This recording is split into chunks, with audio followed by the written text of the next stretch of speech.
सुबह जैसे ही कमला ने घर में कदम रखा, उसे देखते ही सबीना बुरी तरह बिखर गई। कमला, तुझे काम करना है या नहीं? मुझे साफ साफ बता। जब देखो तब छुट्टी। मैं और लोगों से डबल तनख्वाह दे रही हूँ तुझे, फिर भी। कमला, मेम साहब कल बुखार तेज़ था इसलिए काम पर नहीं आ पाई। सबीना गुस्से में चीखते हुए बोली, तुझे बुखार था तो अपनी बबली को ही काम पर भेज देती। वो कोई छोटी बच्ची नहीं है, 10वीं में पढ़ रही है। घर का काम तो आराम से कर ही सकती है। और कल उसके स्कूल की छुट्टी भी थी। आइंदा अगर तू छुट्टी करे और बबली को काम पर भेजने का वादा करे तो ही मैं तुझे काम पर रखूं, नहीं तो आज अपना हिसाब कर और जा। कमला ने सबीना की बात सुनते ही ठीक है मेम साहब कह दिया। इस अप्रत्याशित उत्तर से सबीना भौचक्की रह गई, पर अपनी जुबान की आन रखने के लिए उसने कमला को बाहर का रास्ता दिखा दिया। कमला की आंखों में आंसू थे कि अब घर खर्च कैसे चलेगा।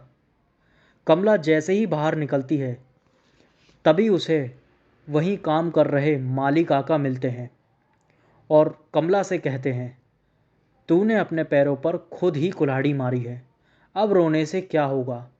अरे महीने में 1-2 दिन की ही तो बात थी, भेज देती बबली को। दूसरों के घरों में तो तू उसे बड़े आराम से भेज देती है, फिर यहाँ ऐसी कौन सी दिक्कत आ गई? कमला ने माली काका से धीरे आवाज़ में कहा, काका, तुम्हें तो पता ही है कि अब बबली बड़ी हो रही है और मैं नहीं चाहती कि यहाँ के माहौल का उस पर कोई असर पड़े। आखिरकार संस्कार भी तो ज़रूरी हैं।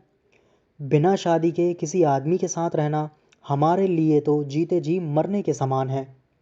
जाने कब छोड़ जाए ऐसा आदमी, फिर तो औरत की ज़िंदगी नर्क ही है समझो। अंदर खिड़की के पास खड़ी सबीना ने जब माली काका और कमला की ये बात सुनी तो उसके पैरों तले ज़मीन खिसक गई।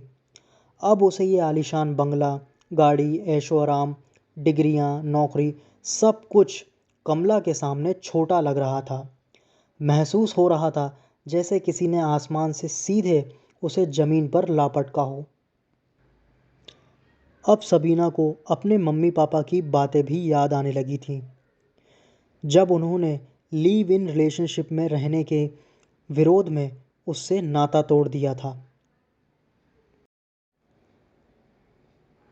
तो ये थी कहानी। आप लोगों को कैसी लगी कमेंट में ज़रूर बताएं। धन्यवाद।